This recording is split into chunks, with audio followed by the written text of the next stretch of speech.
If the Microsoft Authenticator app is not working, there are a few steps that you can take to resolve the issue.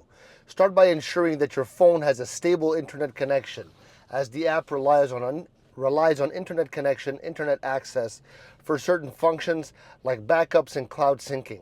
If you're experiencing problems with generating codes, check if the app has been updated to the latest version, as updates often fix bugs or improve performance.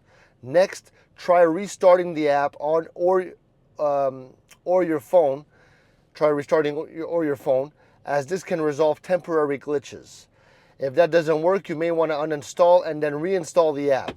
Before uninstalling, ensure that you have access to alternate authentication modes, such as backup codes or recovery email in case you need to reconfigure your accounts. All right.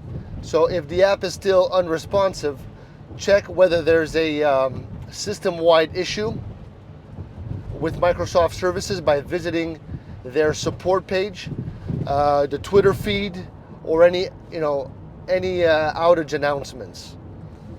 In some cases, the app may not work due to server-side issues that Microsoft is addressing. All right. So if none of these steps resolve the problem, consider resetting the app. You can remove and re-add accounts manually from the app, or use the recovery option on your Microsoft account security settings to regain access. So always ensure that you have backup methods to avoid being locked out.